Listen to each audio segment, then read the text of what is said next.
Welcome everyone to another episode of CoCalled. I am your host, Carlos, and I'm here with my co-host, Carolina. How's it going? I'm good. How Good are morning. you? Good morning. It's morning time, and it's Yes. daylight savings, so I'm a little bit tired still. Okay, well, snap out of it. My eyes are a little bit... Because we are getting ready to talk about something that I am so excited to talk about. And I do want to preface this episode by saying, not trying to stir up any drama. This is just, I think, a very practical thing that a lot of couples deal with. And there's not a lot of information or insight on how to practically deal with it. But we are going to be talking about, drum roll, how do we navigate outside relationships? Isn't that funny, in our though? marriage? When someone says, I don't want to stir anything up, it's because they want to stir something up. No. By the way, do you like this shirt? I don't actually. It's funny. This morning, she was like, remember, we're recording CoCalled, and I'm ironing my shirt. And I'm like, I love this shirt. But then I'm like, she probably doesn't like this shirt. Well, why didn't you like say this something? Shirt? Because I knew you were going to Because say, you knew I was going to say, shirt, and you didn't want me to tell you to not wear it. Tell me, what do you think? You like this shirt? Okay, they can't talk back to us. Well, they can, but they can leave comments. But anyways, well, I say all that to say because I don't think this has been our experience in terms of like friendships. Like, I can't think of any friends you've had that I didn't like. I can't think of any. Quite the contrary. Some of my best friends today came from our marriage, like that you brought in, and now those women are some of my best friends, sisters, literally.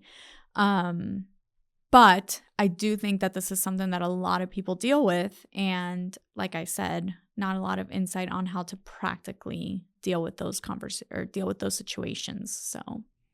Well, I wouldn't say when you say, oh, there's some friends that I didn't like. I think it wasn't the friends, but I think it was the seasons that you didn't like me to be in, that you were very outspoken about. Where you're like, does that friend really? Oh, yeah, we're going to get into that. What are you gaining from that friendship? Absolutely. During the season, I was gaining a lot.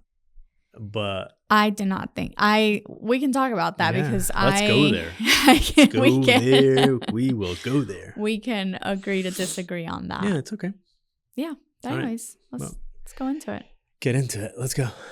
I think we should first talk about, okay, should spouses have friends that are not friends of both of us? Like, is that healthy? Or like, what do you think changed from your friendships before marriage to now?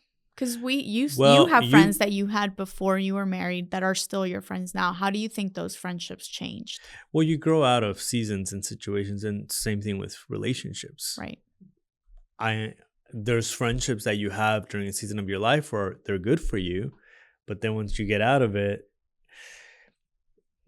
they're in a different space and you get distance. Like, for example, some of our great friends, they didn't have kids. Right. They were good friends of ours for a long time. Yeah. But we had kids and they didn't have kids. So the kids kind of built some, distance between us. Sure.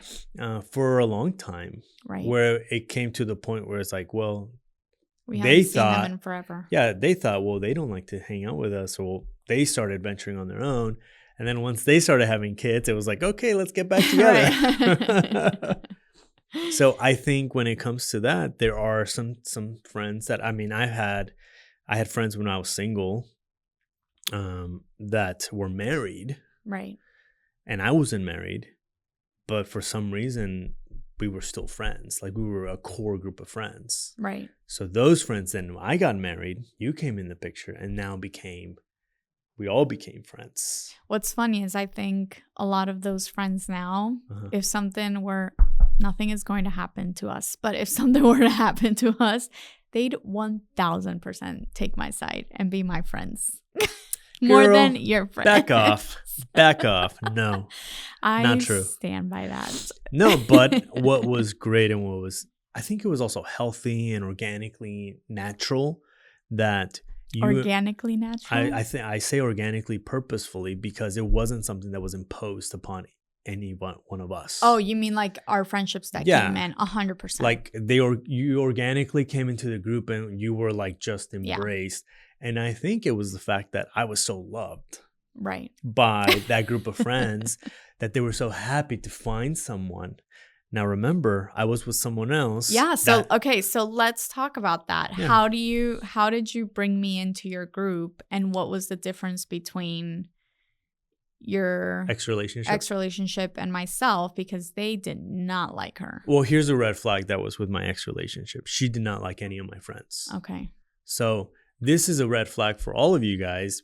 If your girlfriend or spouse or fiance, dang, fiance, that's like, you're in there.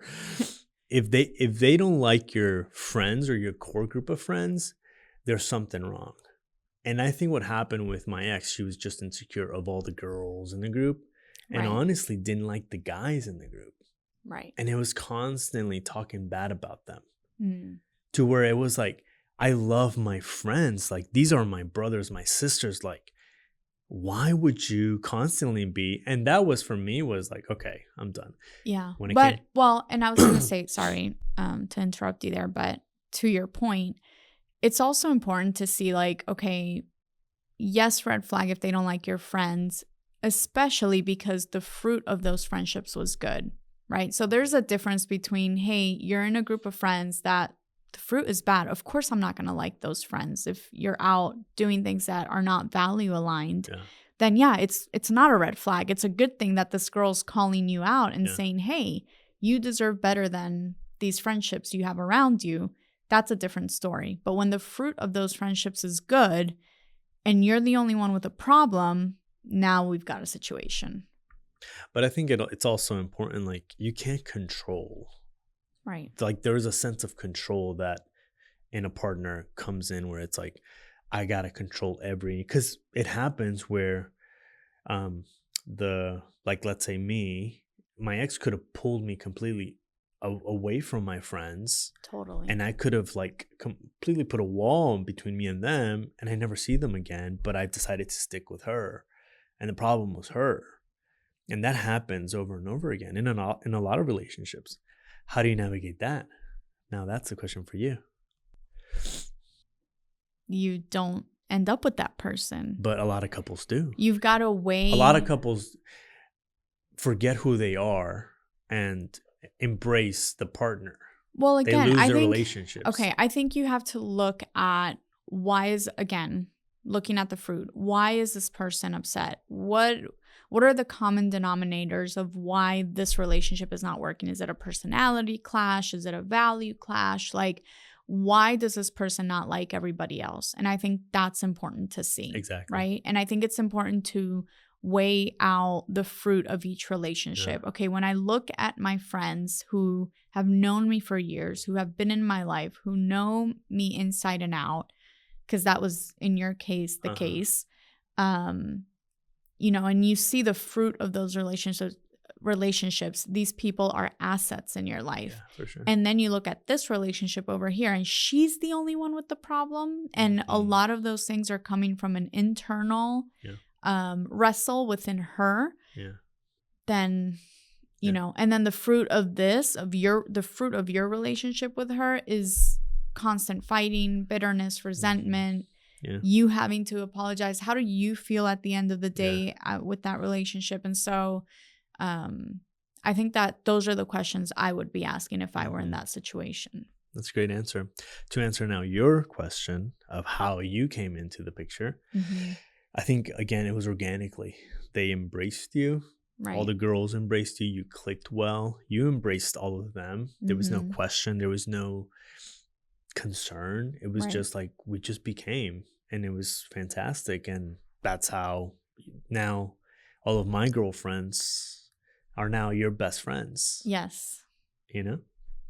Okay, I think I would dig a little more into that answer because I clicked. Yeah. But were there things you did in maybe the way you talked about me and the way you presented me and the way, like, what were the practical things that led to that? Because, well, here's the thing. They also loved you immediately, which in turn made me love you more.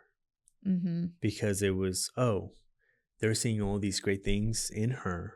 Right. She's a great girl. I see all those things, so there's nothing alarming. And I came so from, there was value alignment exactly, yeah. And I came from some PTSD, right? That I was like, all women are crazy. But then it's something different. So yeah, the value alignment, belief alignment, but also you were there all the time, which made it even more amazing that it's like we were just sharing time together.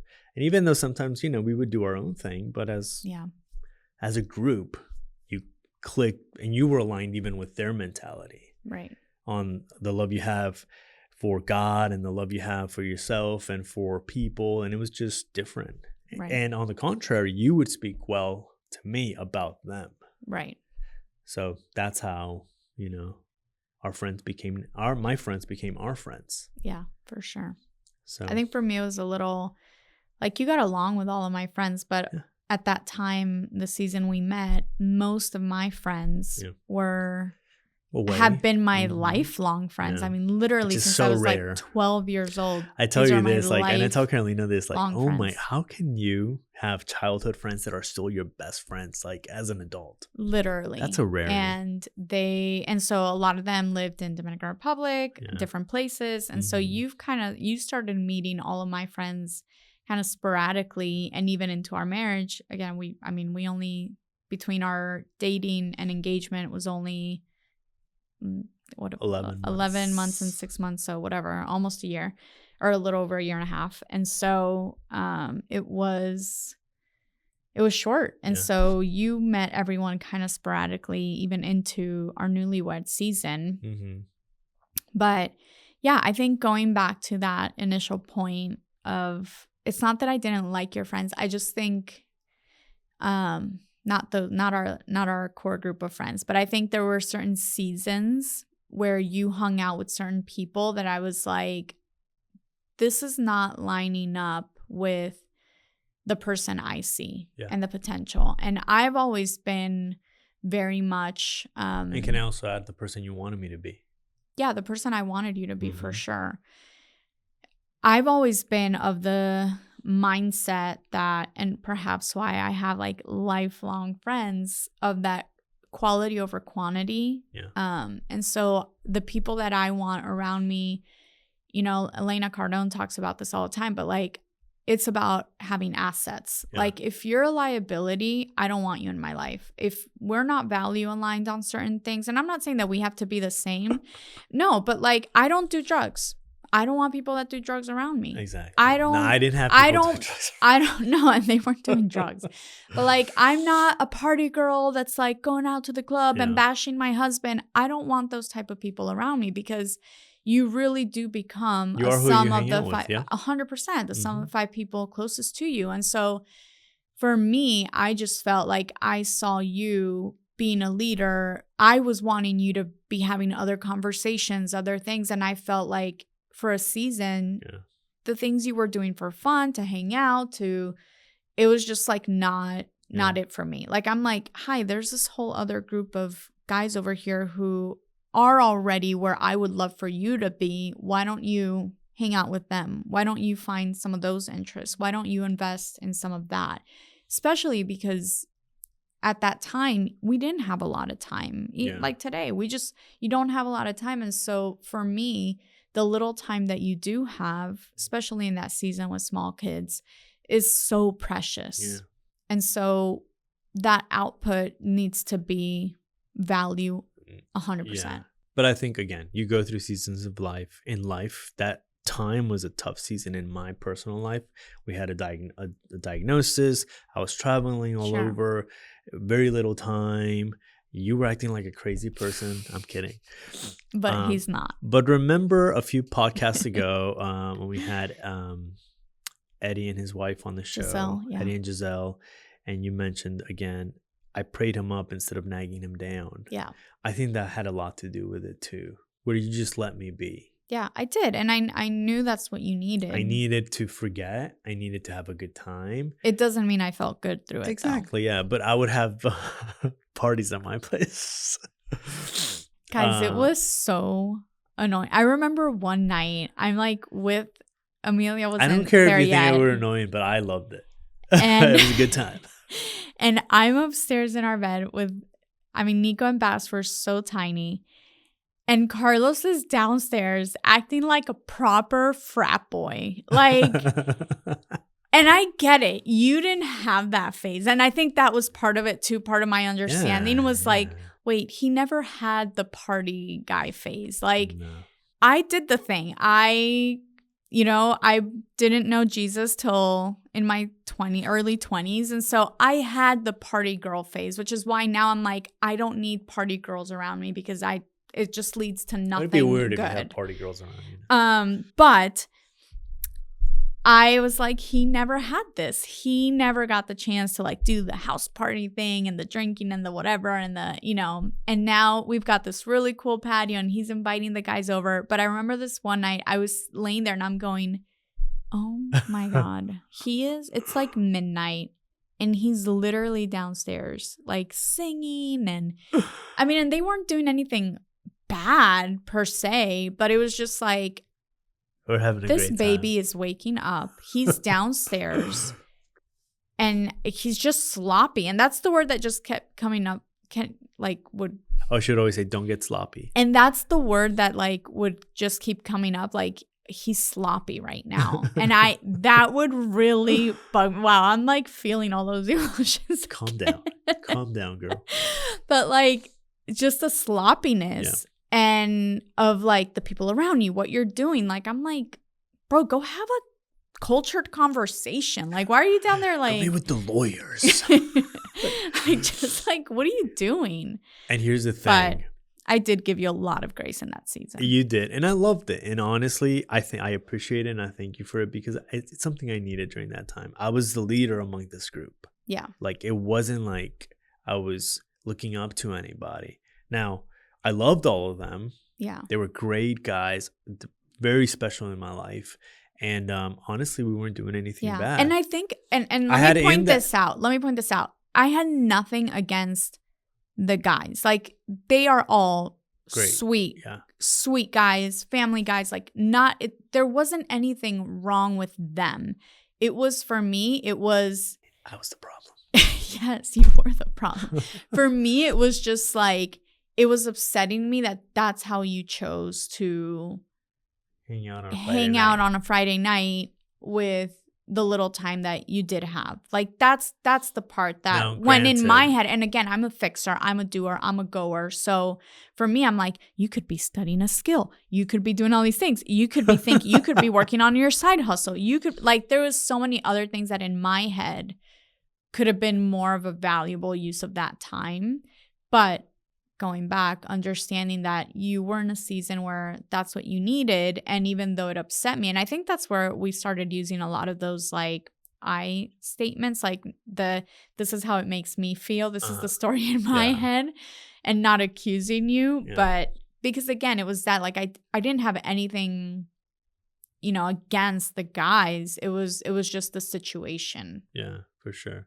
And so in my head, it was like, I work so much. I travel so much. I do nothing for myself.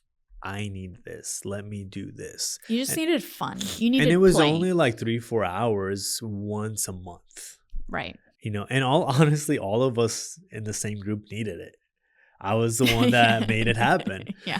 But I thank you for that. And that was a good time in my life where I had some great friends and that we just had fun. Yeah. And to this day, I pray for all of them and they're doing great things on their own and we're all kind of scattered all over. But we still keep in touch.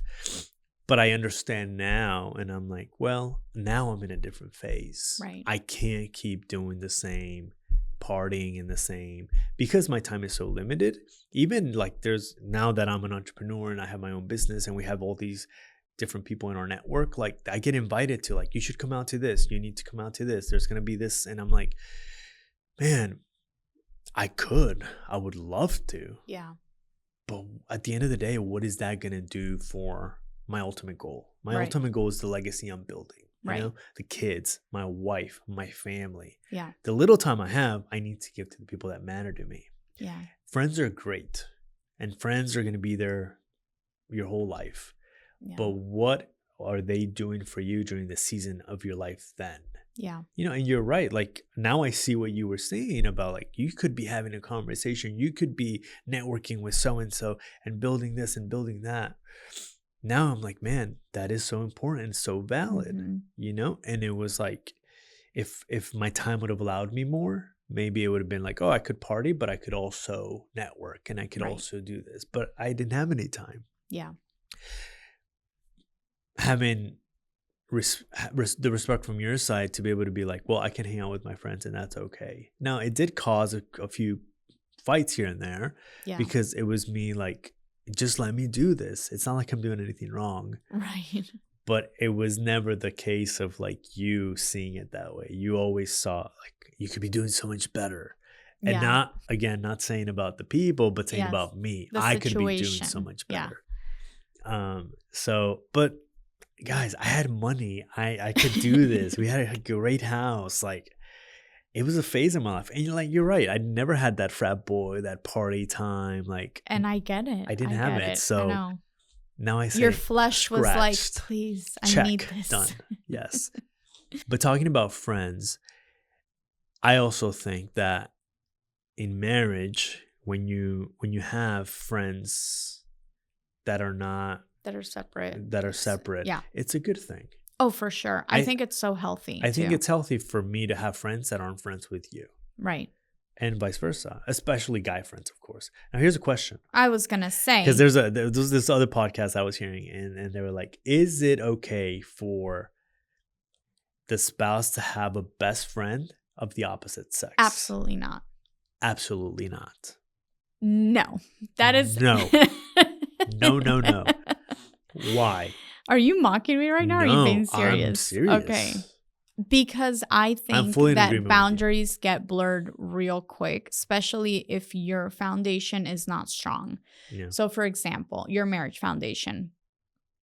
And we've seen this happen with people we know where, the guy has a female assistant. Okay, no problem. But now we're traveling together. We're getting way too familiar together. Yeah. And if the situation at home is not strong enough and there's no clear boundaries, those lines get blurred very quick. And so I think for us, for our marriage, again, this is not a judgment on anybody else. This is our own personal views and what we practice in our marriage. That is a big no. There is no male friendship, and I have male friendships, again, lifelong friendships that have been in my life since I was literally a child, people that I adore, that friendship it changes because you are the number one person in my life, and there's no conversation, there's no anything that doesn't take place. You can look at my phone right now of anything that you don't know about, or that I haven't roped you into that friendship. Exactly. Like I've folded you into that friendship. And so now it's a conversation of us. Yeah. It's not me. Yeah. And so I think that that's where you just have to have very clear boundaries. I find it disrespectful. Yeah. Honestly. For me to have a best friend that's another female, I feel like it's disrespecting you. Now, this is the way I think, the way we think. Other people think otherwise. Right. But like, I even hate that term, like, oh, he's my work spouse. Oh. How disrespectful is that phrase? Like, please stop using that word or that phrase. Like, there is no work spouse. Yeah. There is a boss or an affiliate. There is no colleague. A spouse. Like, you have one spouse, and that's what it is. But it drives me nuts every time I hear that. Yeah. And there's times where women have tried to call me, oh, Carlos is my work spouse. And I'm like, back up, girl. I can only deal with one woman, and she enough crazy. But I hate that term because it's very disrespectful. And I think when it comes to marriage, respect is key in everything that you do. Yeah. Well, even in family, and again, when you start naming things, right? It takes away the significance, right? If we start throwing, it's like the word love. Like when we start throwing the word love around to everything, well, what does it mean when you say it when it really matters? Does it really carry the same weight? Yeah. And a lot of people can hear this and go, oh my gosh, you guys are too much. You're doing the most, and it's like us, like, we go so granular here to even do things like, I don't meet with a guy behind closed doors unless you know about it, you hear about it. Like we just don't do things like that. You don't travel by yourself with a girl. I don't travel by myself with a guy. Like there's always very, and if we do, it's like very open like, boundaries. Yeah. Yeah, of course. Like you've gone on a work trip with Ashley, for example. You guys had to go with a client. But that was a very like, we knew where you're staying. Obviously, I know Ashley. Ashley's a different, I have a relationship with her. She has a very strong marriage. You and I have a very strong marriage. Like that's a different scenario. And even in that case, like I was very careful too. For sure. Respect a lot of boundaries. And it was a quick trip, and it was like things could be seen differently. Perspectives could be different, and it was like, you know what? Yeah, we don't even want to leave room for perceived things because here's what happens. Then people start talking. And I think that's something that we need to be very protective about. I know I mentioned earlier, like, there's tons of women that bash their husbands. I don't participate in that. Yeah. Even if Carlos and I are going through a tough time, I have very trusted, and I'm telling you one hand, very, very trusted people who can very objectively speak into our lives so that when Carlos and I are going through something, I can go to these people and say, hey, here's what I'm going through.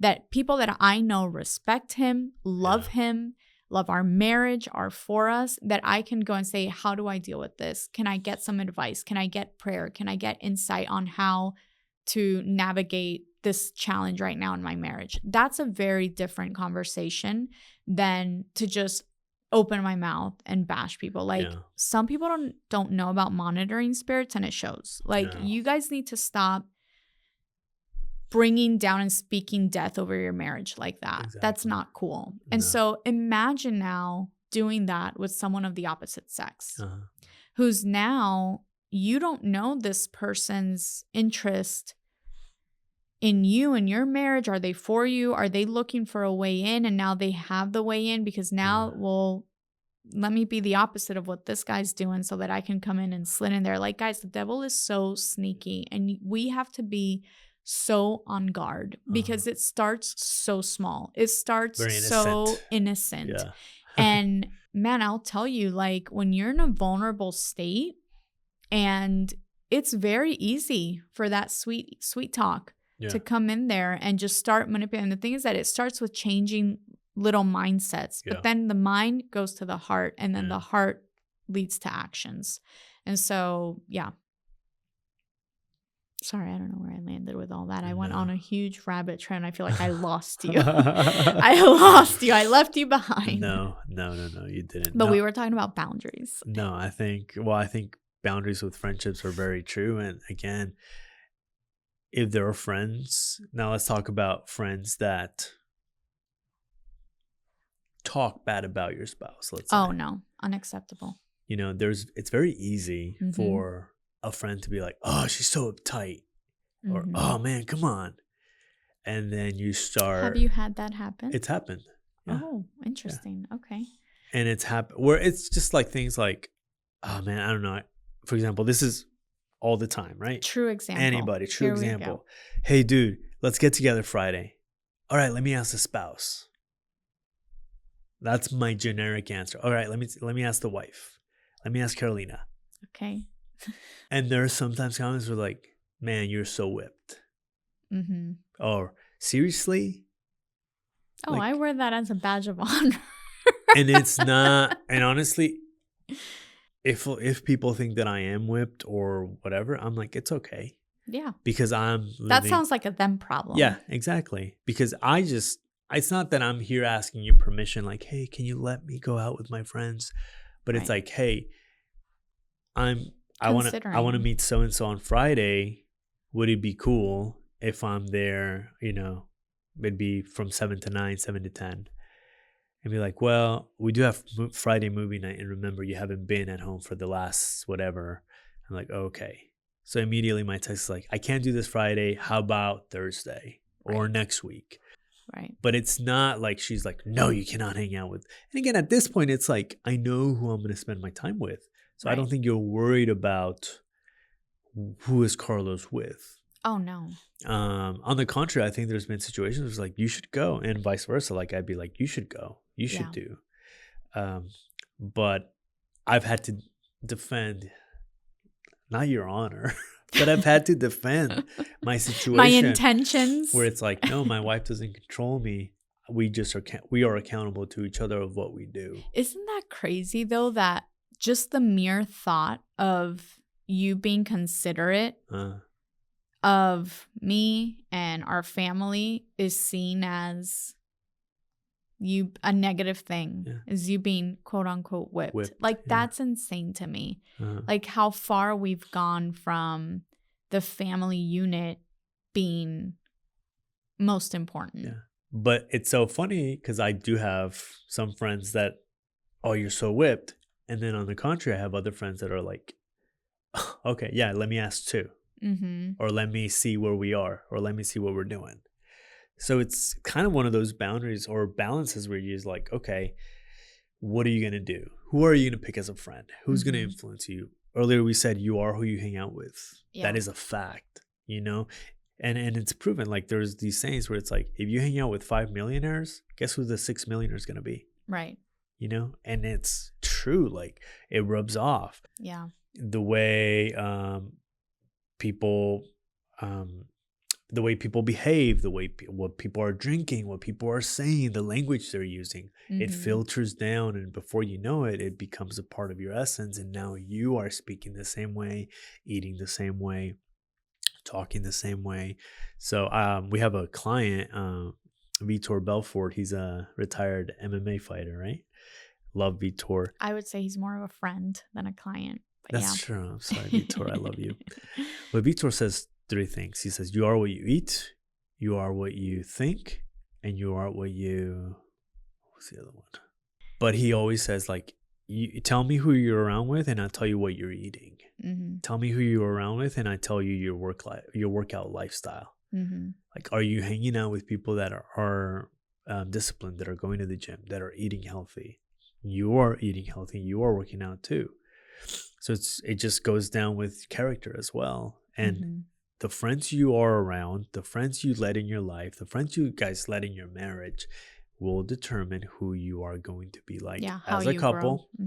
Because there's going to be situations where it's going to be like, oh, you're so whipped. And I'm going to be like, you know what? I am whipped. And you're making me whipped. Yeah. And then before you know it, it's like now causing an issue. And the friends have came and gone. Right. But now the issue's here. Right. And now this is festering, and now this is brewing, and now it's taking fruit into something where it's like now disunity or lack of love or lack of respect. So you have to be very jealous of even who you let in, because any little thing can cause different things. Zealous.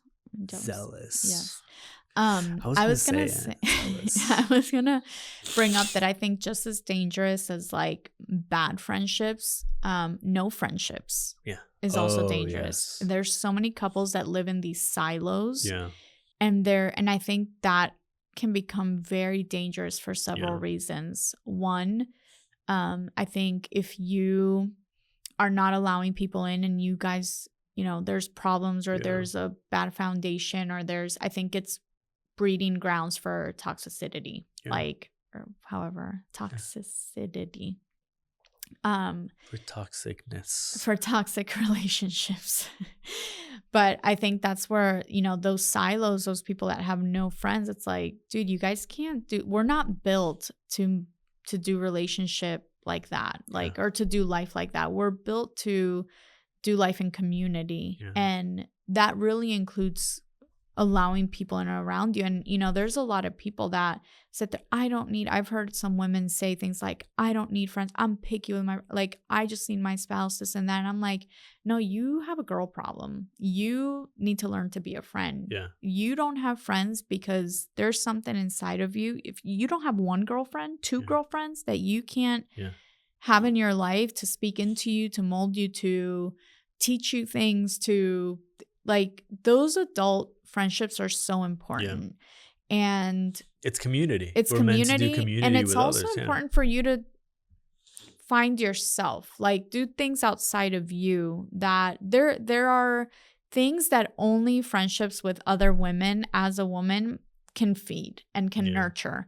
And you have to have that little bit of separation. I think that's incredibly healthy. And so I think too, like if you are the couple that you're like, we don't need friends, we have each other and it's just us, I'd really encourage you to have an honest conversation about why you don't let other people in and what's really behind that, and why, you know, you as a woman don't have more female friendships, or why you as a husband, you know, don't have strong male relationships around you, of other men who are, again, speaking into your life, influencing you for the better. Like, that's an honest conversation I think y'all need to sit down and have as well. They're needed. I mean, I have a group of 2 guy friends that I meet mostly every Saturday morning. And we're all in different places, like same city, but different places in life. And every Saturday morning, we just meet at 5:30, 6 in the morning and just have a devotional and talk about where we are in life. Yeah.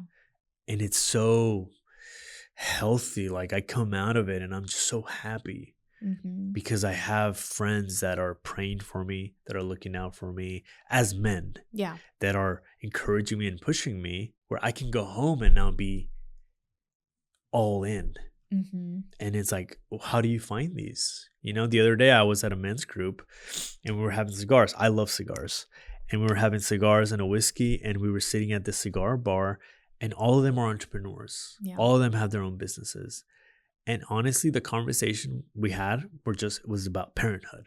And we're talking about how we're building our children. There was one guy who was about to be a parent, so he was asking us all advice. And we were giving some mad good advice. But it also made me see other men that are like, man, they're going through the same issues I am. Right. They feel insecure. Right. They feel like this about their children. Right. That they get used and abused. I'm kidding. Okay. Here we go. But it was very healthy for me to see that balance. And I don't know these men. It was honestly the first time I went to, and I was invited to, and I loved it. But it was different than my Saturday morning group of friends. Right. So it was almost like different areas in my life that get taken care of. And it's natural and healthy for you to have friends that speak into your life. Carolina doesn't know these men. Right. But I consider them my friends. Now, it's up to me to decide, is this benefiting me, benefiting my marriage, my family, my core, my being, or is it starting to hurt it? Right. So what am I going to do about it? Yeah.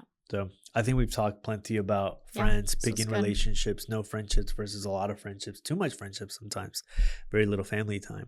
But it's up to you to how you decide what to do and how to do it, and who you're going to allow in as individuals and as a couple.